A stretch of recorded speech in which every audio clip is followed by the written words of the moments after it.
Week 4 kicked off on Thursday Night Football last night with a sneaky good game and a fantastic ending if the Arizona kicker knew how to hit the ball into the landing zone. So today, we are going to be talking about my top 40 wide receiver rankings and tiers for week number 4. We are not going to be including any of the players that played on Thursday Night Football because you can't just adjust your team now and throw them into your lineup or take them out of your lineup. Before we do get into things, though, I would like to ask that if you are new to the channel and you do end up enjoying today's video, that you please make sure to hit that subscribe button down below. So without further ado, we're going to be breaking down my top 40 wide receiver rankings and tiers for week number 4 of the 2025 fantasy football season. We begin with my must-start wide receiver ones, my wide receivers 1 through 10, Puka Nacua, Amon-Ra St. Brown, Malik Nabers, Nico Collins, Garrett Wilson, Justin Jefferson, Devontae Adams, Rome Odunze, Jamar Chase, as well as Drizzy Drake London. My number 1 wide receiver on the week is going to be Puka Nacua, going up against the Colts at home this week. This is a middle-of-the-road matchup for wide receivers. Puka Nacua has been dominant 50 Shades of Grey style through the first 3 games of the season. Wide receiver 5, 6, and the wide receiver 5 in PPR, even with Devontae Adams there. Puka Nacua is getting fed game in and game out. 9+ targets in every single game, 10+ targets in 2 of 3 games. You got to feel incredibly confident with Puka Nacua going forward as probably the safest wide receiver in fantasy football. At number 2, we got Amon-Ra St. Brown going up against the Cleveland Browns at home in Detroit. In terms of a matchup, this one is slightly below middle of the road for a wide receiver. Amon-Ra St. Brown week 1 comes out the gate a little bit slow. The Detroit Lions offense as a whole doesn't look great up against the Packers, but week 2, week number 3, Amon-Ra St. Brown is on top of the world. He scored 4 total touchdowns through the last 2 games, and based upon what we have seen out of him this season, he's another guy that is just as safe as it gets. Again, I understand that week 1 didn't necessarily go his way, but that was up against the Packers. That defense is amazing, so you have to feel really good about Amon-Ra St. Brown going forward. At number 3, we got Malik Nabers of the New York Football Giants going up against the LA Superchargers. Now, I definitely do have my worries about how the offense will operate under Jackson Dart. Could this end up being Malik Nabers having a bad game because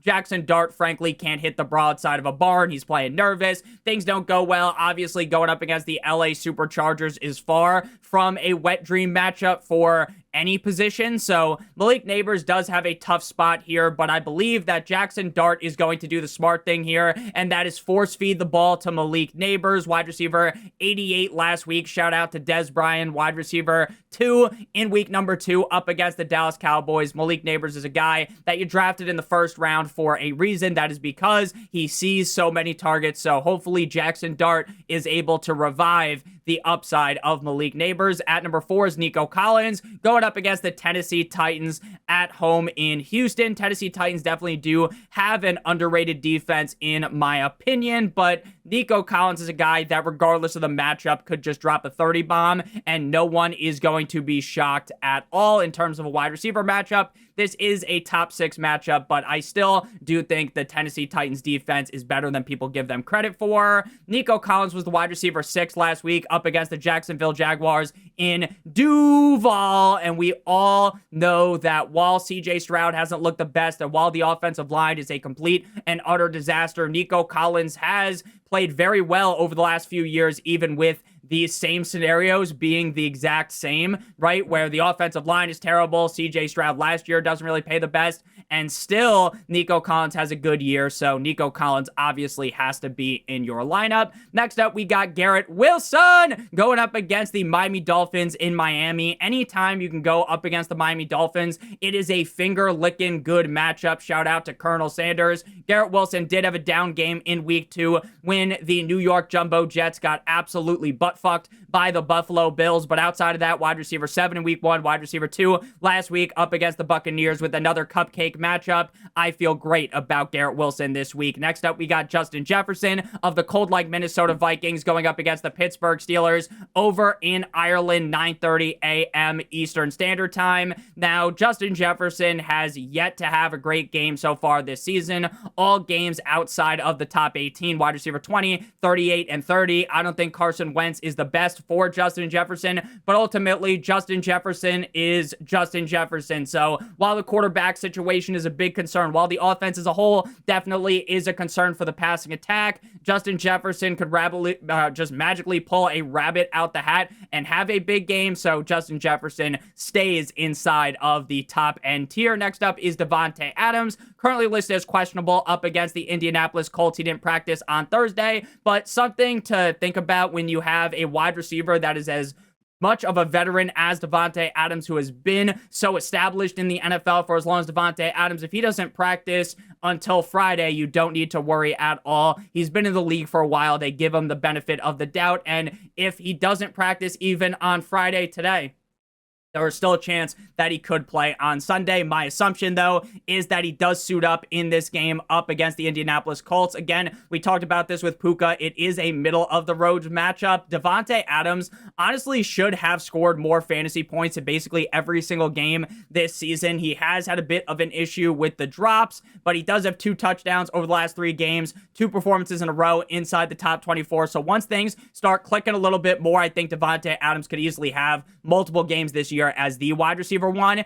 At number 8, we got Rome Odunze going up against the Las Vegas Raiders in Viva Las Vegas. Now, Rome Odunze last week was a bit of a disappointment based upon where I ranked him. He was still a top 20 wide receiver, but up against the Dallas Cowboys, that is basically a free coupon to being a top 5 wide receiver. Now, going up against the Raiders, I definitely don't think this is a bad matchup by any means. This is a top 5 matchup for wide receivers. Rome Odunze, clearly the alpha wide receiver over in Chicago. He is dethroned Wiki DJ Moore. So with how Caleb has looked, this feels like a certified smash spot inside the top 12. At number 9, a guy we don't feel as good about, Ja'Marr Chase, going up against the Denver Broncos in Denver. Just like with Justin Jefferson, though, even with the quarterback dismays, you can't hop off the Ja'Marr Chase bandwagon. Ja'Marr Chase did play good with Jake Browning in week number 2 as the wide receiver number 3. So while obviously I'm not the most confident at this point in Ja'Marr Chase, he has to stay in your lineup. Drizzy Drake London closes out the top 10 here, going up against the left hands up. Who are we? The Commanders. Now, week number 1, Drake London's looking great. He has that AC joint sprain. Week number 2, doesn't perform as well in a game up against the Vikings that was very ugly. Week 3, up against the Carolina Panthers. The Atlanta Falcons get Hulk smashed. He's the wide receiver 35. He is now another week removed from the injury. The Commanders' defense really isn't all that great, if we are being honest with you. This is a top 10 matchup for wide receivers. So with Drake London being a massive target hog in this offense, I'm not panicking after the start of the season. I think Michael Penix will eventually figure things out, and a guy like Drake London is going to fly straight to the moon. Moving now into tier number 2, my high-end wide receiver 2s, with Cortland Sutton, Zay Flowers, A.J. Brown, Deebo Samuel, Emeka Egbuka, Tedora McMillan, Tyreek Hill, George Pickens, Keenan Allen, and Ricky Rolex, Ricky Pearsall. Cortland Sutton the rumor was that Cortland Sutton was done in fantasy football. After week 2 up against the Colts, there were a lot of people saying that now Cortland Sutton has been dethroned by Troy Franklin the Turtle, that Troy Franklin was going to take over. Cortland Sutton isn't worth jack shit. And you know what Cortland Sutton said? He doesn't give a fuck about any of that narrative. He's the wide receiver 3 up against the LA Superchargers, another cupcake matchup this week up against the Cincinnati Bengals. He played great in a tough matchup up against the Chargers. So what do you think he is going to do up against the Cincinnati Bengals defense? He is going to eat them alive, Jeffrey Dahmer style. I am feeling real nicey about Cortland Sutton coming off of a top 3 finish. Next up, we got Zay Flowers going up against the Kansas City Chiefs in Kansas City. The Kansas City Chiefs defense definitely hasn't been as good as I thought they would be, but they aren't some dog shit defense by any means. A below average matchup for a wide receiver. Zay Flowers comes out the gate of the season on fire, wide receiver 1, then the wide receiver 27, and then in a shootout up against the Detroit Lions, he finishes as the wide receiver number 89. Zay Flowers is probably never going to be a super reliable asset at the wide receiver position. What I mean by that is it's very unlikely that he could become a Puka Nacua, right? A guy, a JSN that is typically going to be a top 12 wide receiver game in and game out, like Ja'Marr Chase in the past, Justin Jefferson when he had an actual quarterback, right? That is just not going to be in the cards for Zay Flowers.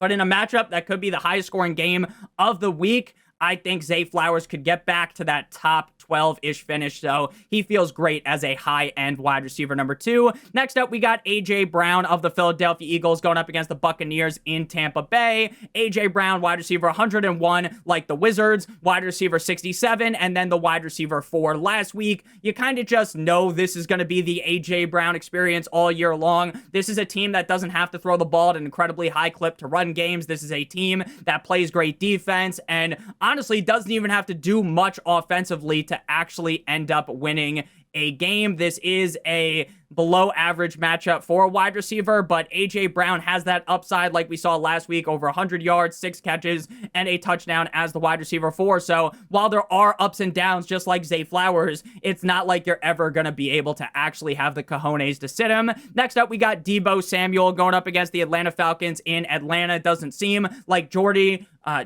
almost said, doesn't seem like Jordy Nelson is going to play, but Jordy Nelson hasn't been in the NFL for a while. It doesn't seem like Jaden Stormy Daniels is going to play this week. Terry McLaurin seemingly out as well. Deebo will be the wide receiver number 1. I get things weren't great up against the Raiders last week, but that was really just a certified bully beatdown last week going up against the Falcons. Hopefully Michael Penix can make this game a little bit more competitive so Deebo could finish as a top 18 guy. After one down week, after back-to-back top 17 finishes, you don't turn your back on that kind of production, right? If a guy like Deebo Samuel plays that well in 2 games, shits the bed in the other one, you don't instantly abandon ship. Rough matchup for wide receivers, but I'm not worried at all about Deebo Samuel. Next up, we got Emeka Egbuka of the Tampa Bay Buccaneers going up against the Dirty Birds. The Dirty Birds are technically the Falcons. The Birds, dickhead, the Eagles at home in Tampa Bay. Not the best matchup ever for wide receivers, but we did just see Devontae Adams and Puka Nacua tag team them. No Mike Evans this week. Chris Godwin probably not going to play as well, so you're probably going to get the Sterling Shepard and Emeka Egbuka experience. Egbuka is the clear wide receiver 1 in this offense in a game that has the ability to be very high scoring. So based upon his standing in this offense and based upon how good he has looked through the first 3 games of his career, 3 total touchdowns through 3 games, he deserves to be a top 24 guy. Next up, we got T-Mac, Tedero McMillan going up against the Patriots over in Foxborough. Ted McMillan has yet to really have that humongous game, right? That big game that we know he has in him. Wide receiver 30, 22, and 48. Last week was a weird game script because they just beat down on the Falcons. The Falcons didn't score a single point. They didn't really have to do much. The New England Patriots defense definitely has been far from what was advertised going into the year. They're a top 10 matchup for wide receivers. I get that Bryce Young definitely doesn't feel like the best quarterback to have for your wide receiver, but frankly, there just really isn't a lot of options for him to throw the ball to, so you're going to be seeing a healthy dosage of Tet game in and game out, 8+ targets in 3 straight games. So while Tet hasn't necessarily broken the glass, he hasn't had that humongous game, I feel it coming like that weekend song. Next up, we got Tyreek Hill going up against the New York Jumbo Jets. Before we talk about Tyreek Hill some more, though, I would like to give you guys a quick word for our friend star partner over at Underdog. If you're brand new to Underdog and sign up using promo code Notorious, you will get a free pick plus a first-time deposit offer of up to $1,000 in bonus funds. And if you deposit $5 and play it on the Pick'em, you will receive $100 in bonus funds instantly. So if you play $5 in the Pick'em, you get $100 in bonus funds. If you don't know how the Pick'em works, it is incredibly simple. You pick at least 2 players, you pick their higher or lower. If both of those picks hit, you get paid out. If you do multiple other picks, the payout will be higher, but they obviously all have to hit. So make sure you guys do check that out. Promo code Notorious or by clicking on the link in the video description. Now, Tyreek Hill up against the Jets. The Jets defense, another one of these that has been definitely much worse than advertised. Aaron Glenn doesn't have these guys playing at tip-top shape. Tyreek Hill typically plays great up against the Jets. Now, last time these 2 teams played, Tyreek Hill quit on the team, so it's going to be interesting to see how he performs in this one. Back-to-back top 20 finishes. I get the Dolphins' offense is about as unreliable as it gets, but Tua's looked better over the last 2 weeks, So Tyreek Hill should feel good as a top 24 guy. Next up, we got George Pickens going up against the Green Bay Packers. Is this matchup very, very, very concerning? 100%. This is one of the toughest matchups for a wide receiver. But when push comes to shove, back-to-back top 16 games out of George Pickens, back-to-back games with 9 targets. He's going to get fed because there is no CeeDee Lamb. Obviously, the bust potential is definitely pretty big in this game, but so is the upside, so you got to rock with him in the top 24. Next up, we got Keenan Allen going up against the New York Football Giants. Now, in the summer, once Keenan Allen signed with the Chargers, I was banging the drum for you guys to take that dart throw on Keenan Allen. I understood that last year in Chicago, he wasn't playing the best. He wasn't the most reliable asset on your fantasy team, but the upside was far too significant to not discuss because he had, sure, some really bad games, but he also had some great games. This year, it's been nothing short of fantastic. Shout out to the Rock dude in the Fantastic Four. I started watching that movie last night. Wide receiver 10 in week 1, 18 in week number 2 up against the Raiders. Wide receiver 12 last week up against the Broncos in a salivating matchup up against that Giants defense. Top 3 matchup for a wide receiver. You got to just keep riding the hot streak of Keenan Allen. Final guy in this tier is going to be Ricky Rolex going up against the Jacksonville Jaguars. Ricky Pearsall had his best game yet of the season last week as the wide receiver 11. 8 receptions on 11 targets for 117 yards. He is yet to find the end zone. Doesn't seem like Juwan Jennings is going to end up playing. Ricky Pearsall did practice yesterday, so it does appear that he is going to be good to go. The Jaguars defense is great at turning the ball over, but they do allow the 8th most points to the wide receiver position. So Ricky Pearsall kind of feels like a shoo-in at this point to be ranked this high. Next up, we move into tier number 3, which are going to be my low-end wide receiver 2s, with Jacoby Myers, Ladd McConkey, Michael Pittman, as well as Quentin Johnston. Wide receiver 40 last week for Jacoby Myers. This week going up against the Bears. The Bears matchup is very, very fruitful for a wide receiver.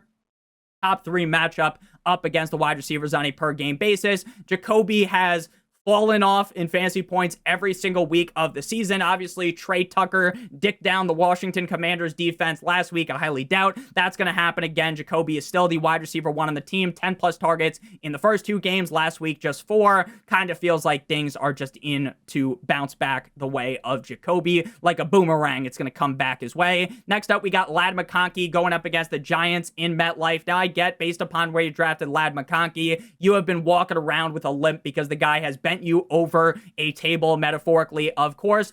But when it comes to a guy like Ladd McConkey, do we really think that every single week Keenan Allen and Quentin fucking Johnston, of all guys, are going to smash, and Ladd McConkey is just going to be this cuck watching it from the corner like Ian Gary? I don't think so. I think Ladd McConkey is going to be a much more valuable asset as the season goes on. I think his consistency is going to hit eventually. So while there definitely is reasons to worry, and while there's definitely reasons to be concerned compared to how we felt going into the season, Ladd McConkey looks so good down the stretch of last season at a consistent basis down the stretch for of like 8 to 9 games. So while the first 3 games here haven't been great, there is definitely upside to cling to from last season. And again, I just feel like the touches are definitely going to come back more his way. The fantasy points will come back more his way. So especially with how pass heavy this team is, there's really no need to panic. Next up, we got Michael Pittman Jr. going up against the LA Rams in the game projected to be the highest scoring total of the week. We saw AJ Brown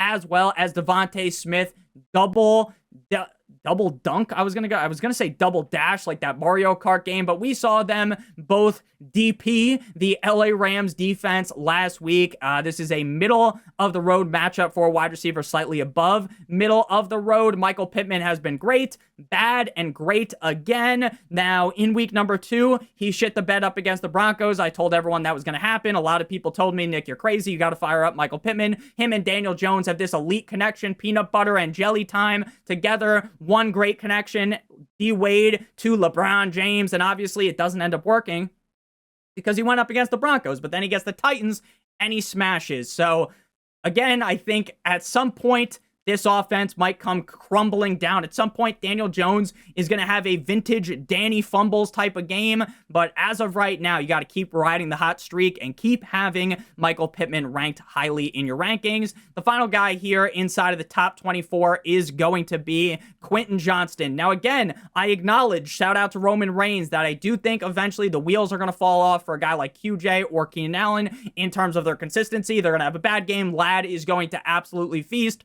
But when QJ's been a top 23 wide receiver in 3 straight games, 15 plus PPR points in every single game, 7 plus targets in every single game, and 3 total touchdowns over that 3 stretch of games, you really just have to, at some point, acknowledge him, give him the credit that he deserves, and rank him fairly. Again, eventually the fall off is going to be coming, and it's probably going to be brutal, but at the end of the day, when he plays this well at a consistent basis, you got to give him the credit. Now we move on into the 4th tier here, the high-end wide receiver number 3s, with Brian Thomas Jr., Chris Olave, DK Metcalf, Devontae Smith, Jameson Williams, Jalen Waddle, DJ Moore. If you have any of the guys inside the top 24, you are feeling incredible. If you, for some reason, have 2 or 3 of those guys in your lineup, you're feeling great. Now is when a lot more question marks start to set in here. Now, BTJ heads things off here up against the 49ers in Santa Clara.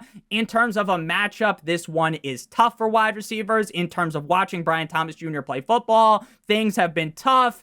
We have seen this offense be basically inept when throwing the football to BTJ or to Travis Hunter when the ball goes to like Parker Washington or Diami Brown. Magically, everything's clicking, or a dump off to ETN or to Brenton Strange or to Baishal Tootin. It all works. Everything's going good. But when it's BTJ or fucking Travis Hunter, for some reason, Trevor Lawrence has no idea what he's doing. He has yet to score over 10 points this season, so we can't give him the benefit of the doubt at this point of ranking him as a top 24 wide receiver. But let's be honest, let's be real. How many of you guys are actually going to be able to sit BTJ? Eventually, the game's going to come when you're getting as many targets as he gets, and Liam Cohen is talking about getting him the ball more. So while Trevor Lawrence has been a complete and utter disaster this season, eventually it's going to work.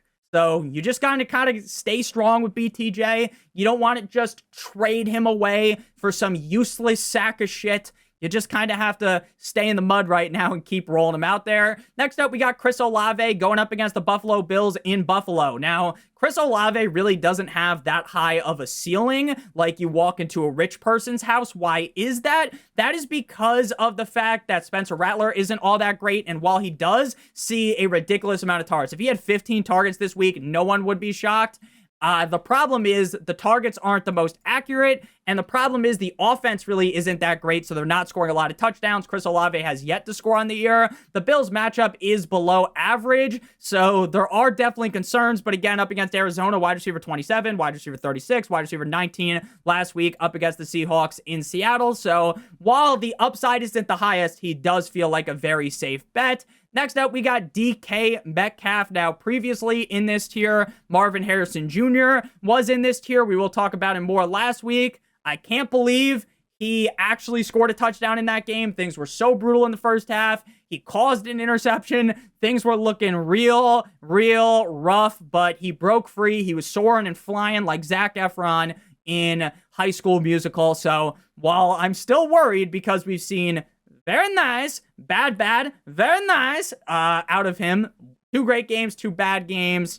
You know, it's just going to be an interesting topic every single week. How much can you really trust him? So DK Metcalf going up against the Vikings in Ireland. Anytime a player is playing overseas, normally these games are slot fests. They are worse play. The fields are different. Meaning the playing surface is different. Sometimes like the field is really slippery. Sometimes the field just looks off, like the fucking sideline is all demented. And they just arrived today on Friday for the game on Sunday, which I think is stupid from the Steelers' part. But what do I know? I don't run a team he has scored 11 plus points in every single game. He's yet to have that big game, and that's really just because Arthur Smith doesn't want him to be the focal point of the offense, even though he should be. Very reliable. I think he does have big ceiling because of how good of a player he is, but if you're not going to give him 8+ targets like he deserves in an offense that is just devoid of talent at the wide receiver position, how high can you really get on him? Next up, we got Devontae Smith of the Philadelphia Eagles going up against the Tampa Bay Buccaneers in Tampa Bay. Last week was his coming out party up against the LA Rams, just like with A.J. Brown. His best game came up against the Rams. We kind of knew, just like with A.J. Brown, hey, the guy's going to be risky week in and week out. Devontae Smith can truly be a complete disaster, be the reason why you lose your week, but he's that firecracker type of guy. Your Halloween,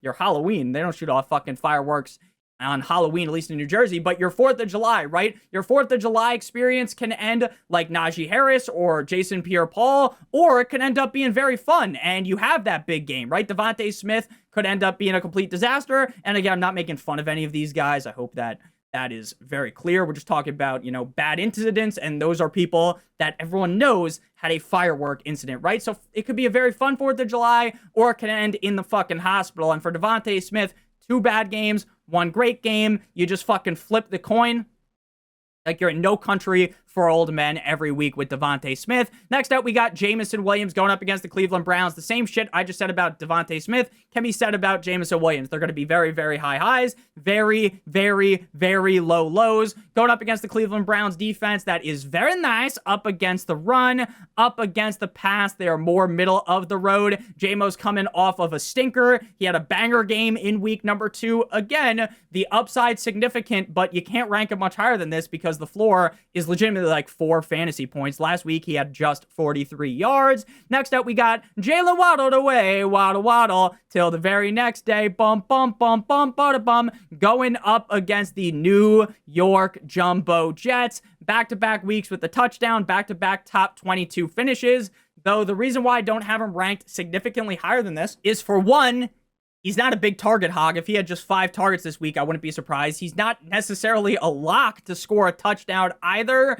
And the Jets defense on paper is good, so maybe they can overcome that. It seems like the offense is focused on Devon Achane and Tyreek Hill. Jalen Waddle is almost more of an afterthought. So while the upside is solid here, I could see him scoring like 9 fantasy points, which is why I'm ranked higher. Final guys, wiki, DJ Moore going up against the Raiders. The only reason why he is ranked this high is due to the matchup. The target share hasn't been there. He has got 3 rushes in 2 out of 3 games, so the rushing floor is solid for him, but he's yet to really have that big game, and I kind of feel like he's kind of just stuck in this range where you're fine if you started him, but no one is entering into this week. Like, I like the matchup a lot, but even with the matchup being so great, I am still not excited about this spot for DJ Moore. Moving now into the final tier, the low-end wide receiver 3s with T. Higgins, Trey Tucker, Matthew Golden, Romeo Doubs, Alec Iomanner, Tyquan Thornton, and Khalil Shakira. T. Higgins going up against the Denver Broncos. Now, I don't want to start him at all. Not at all. Not one bit. This range really feels even more gross than the tier 4.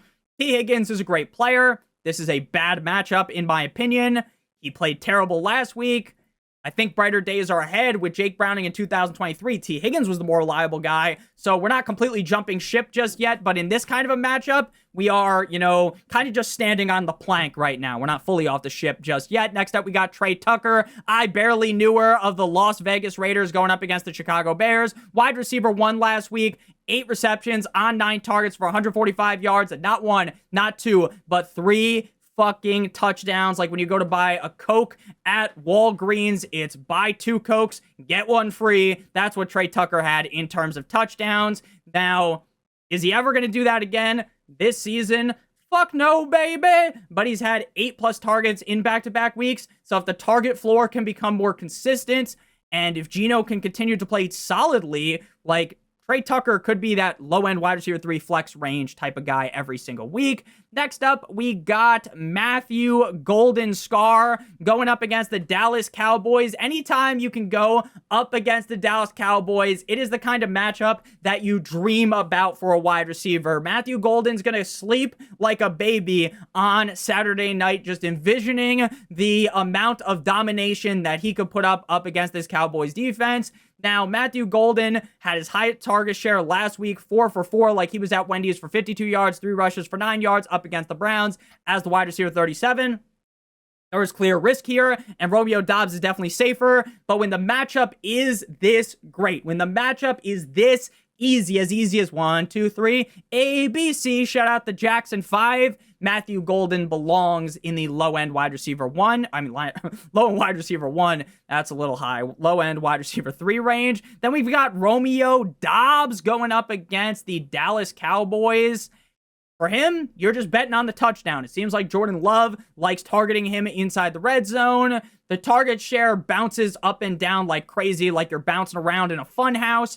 But the upside is significant again because of the matchup. Next up, we got Alec Iomanner going up against the Texans in Houston. And Houston, we do have a problem because Alec Iomanner is running red hot back-to-back weeks with a touchdown, back-to-back weeks inside of the top 27. Middle-of-the-road matchup for a wide receiver. So I like Alec Iomanner here a ton. Expert consensus rankings got him as the wide receiver 54. I have him ranked significantly higher than that. I get there's always the risk with just the Tennessee Titans offense as a whole going up against the Houston Texans defense. But again, once people start putting up games like this, you kind of just have to start believing in them. Next up, we got Tyquan Thornton going up against the Baltimore Ravens. Seems like Xavier Worthy is going to play, and I am as much of a doctor as Johnny Sins. But in my opinion, if you're coming into the game banged up like that, I don't think he's going to be heavily utilized. Like, I don't think Xavier Worthy is going to be running the same amount of routes as he normally would. I wouldn't even be shocked if he was out there and he was a decoy, right? He was a decoy and wasn't heavily utilized at all. So Tyquan Thornton back-to-back weeks with the touchdown, he seems like, comparing Alec Iomanner to Tyquan Thornton, there's just so much more risk with Tyquan Thornton, but this could be a high-scoring game up against the Ravens, and he has scored in back-to-back weeks, and his targets have increased week in and week out. So while he might not be that super safe condom wrap like a guy like Alec Iomanner feels like, the upside's too significant to be ignored. Final guy here is Khalil Shakira. Now, in all honesty, I don't want to start him here because I really do feel like this is going to be the kind of game where the Buffalo Bills just dog walk the Saints, just like what they did to the Jets in week 2. And Khalil Shakir, or any of the wide receivers, any of the pass catching options, just don't really have to do anything, right? Khalil Shakir was the wide receiver 104 in that game, but he's been the wide receiver 26 in the other 2 games. So there's definitely reasons to worry. And plus, Khalil Shakir doesn't have that big of upside because he's not really a touchdown guy. But ultimately, if you're in a real pickle, like Khalil Shakir, to me, feels like way safer than any of the other guys in this tier. So thank you guys all so much for watching. If you did end up enjoying today's video, make sure you hit that subscribe button down below. While you're down there, whether you are new to the channel or not, make sure you leave a like on today's video to help me out a ton. If you want to follow me on Twitter or X, please do so at NotoriousFantasy. Also important to note that if Chris Godwin is truly ruled out, I think I'm going to bump up Sterling Shepard to be potentially even ahead of Khalil Shakir. So Sterling Shepard would be in this range as well. I love you guys so much. I hope you all have a great rest of your guys' day. Again, check out one of the videos on the screen if you haven't seen them already. Check out the Patreon, link in the video description to get my full PPR and half PPR rankings. I answer all questions on there as well. Love you guys so much. Have a great one. As always, good boy.